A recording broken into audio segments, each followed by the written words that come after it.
Buenas tardes, mi nombre es Angélica Álvarez, soy estudiante de Ciencias Criminológicas en la UNED y el día de hoy les voy a hablar sobre la botánica forense y además les voy a compartir una simulación. Para comenzar, ¿qué es la botánica forense? Bueno, la botánica en general se trata del estudio de las plantas y es una rama de la biología. La botánica forense entonces vendría siendo lo que es el estudio de las plantas en el ámbito de la investigación criminal, y no solo de las plantas, también de otros tejidos vegetales. Esta especialidad es técnicamente reciente en comparación a otras, puesto que el primer caso donde se aplica fue en el año 1935, en un caso en Estados Unidos.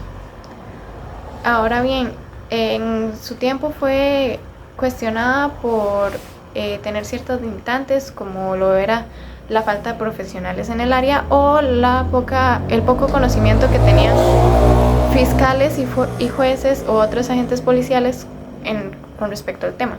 Sin embargo, ha ganado cierto crédito y ahora es más respetada en el ámbito de la investigación criminal.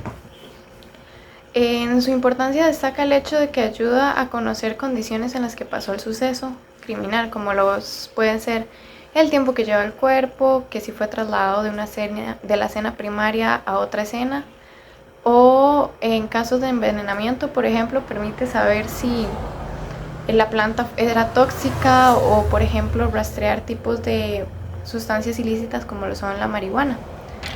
Esta especialidad se divide en palinología, ecología vegetal, anatomía vegetal, sistemática de plantas, biología molecular y limnología. La ecología vegetal, por ejemplo, se utiliza para ubicación y tiempo de deceso de un cuerpo. La limnología ayuda en los casos donde el cuerpo se encuentra en zonas acuáticas, en el agua. Y la biología molecular es utilizada cuando la evidencia es muy pequeña y igualmente guarda información. Sin embargo, es algo complicado por medio de las otras especialidades. En el caso de nuestro país, se utiliza el estudio en hojas, frutos y flores de las plantas, ya sea completo o en fragmentos. Sin embargo, cualquier parte de la planta funciona, ya sea el tallo, semillas, entre otros.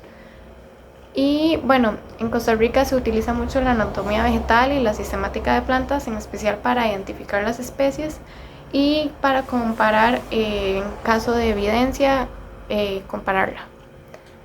En nuestro país, estos casos se empezaron a utilizar en los casos a inicios de la década del 90 y bueno, uno de los casos conocidos se dio en el 91, donde la evidencia era zacate y si la víctima estaba a un lado y la evidencia se encontró en el auto del sospechoso. Ahora bien, esto surge luego de que un caso de violación se diera en Estados Unidos durante el año 87 y actualmente es una de las unidades de la biología forense, del Departamento de Biología Forense del Organismo de Investigación Judicial de nuestro país. En el caso de Costa Rica, los casos donde más se utiliza la botánica forense son en violaciones, en secuestros y en casos de estafas donde los productos son vegetales y pueden decir que son originales y hechos en Costa Rica y en verdad no es así o están en mal estado. Dentro del país también se analizan lo que son las tricomas y los estomas para poder identificar la familia y hasta la especie del indicio. Y dada la ubicación en la que se encuentra nuestro país, se cuenta con muchos lugares de vegetación y vegetación bastante variada, por lo que es la unidad de botánica forense, a la hora de estudiar las evidencias y tratar de vincular a la víctima y al victimario con un objeto y lugar específico, pueden tener mayores opciones, y a la vez, como la vegetación es bastante variada dependiendo de la zona del país, a veces es incluso más fácil lograr identificar y hacer utilidad del principio de vinculación. En esta parte de la simulación es importante tomar en cuenta que se debe utilizar el equipo de bioseguridad y ambos guantes en doble par. El primer indicio es una hoja seca, como se muestra en el video. Se deben utilizar pinzas con puntas de goma para recolectarla, y dentro del embalaje para la recolección se debe utilizar una rejilla, cartón y papel periódico. 2 de cada uno para poderlo juntar como se muestra en el video. Es importante que al ponerlo así como un sándwich, después se anude para mantenerlo seguro y que no se desarme. Posteriormente a esta situación se debe pasar al embalaje interno, que en este caso sería colocarlo en una bolsa de papel craft. También volverla a asegurar con un hilo o pabilo, y posteriormente se pasa al embalaje externo. En este caso es un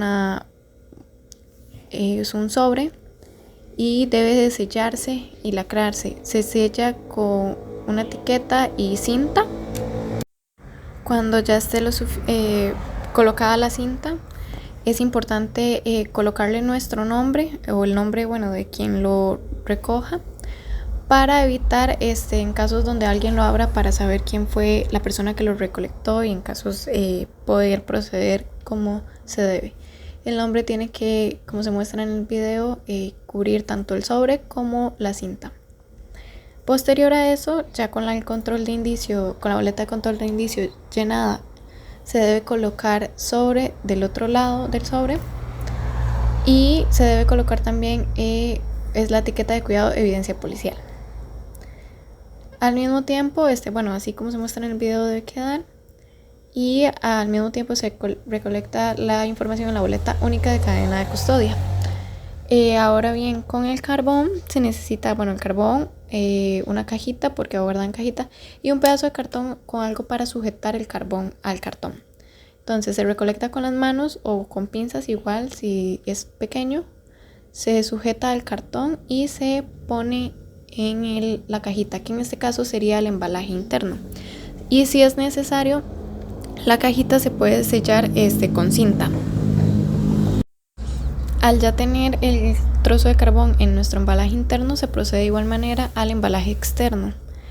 En este caso, igualmente un sobre de manila, se coloca la caja dentro del sobre de manera cuidadosa, y igualmente que la pasada, se debe sellar y lacrar y etiquetar. En este caso igualmente se coloca la cinta con el papel bien colocada de un lado y del otro también, para que sea difícil la apertura.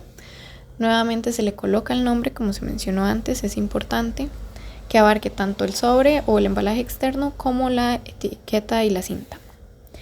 En este caso también se coloca la boleta de control de indicios y la etiqueta de cuidado de evidencia policial. En este caso cometí un error, debería de irse por el otro lado, pero me di cuenta después de que grabé. Pero debe ir al otro costado igual que en el anterior, y la boleta de custodia.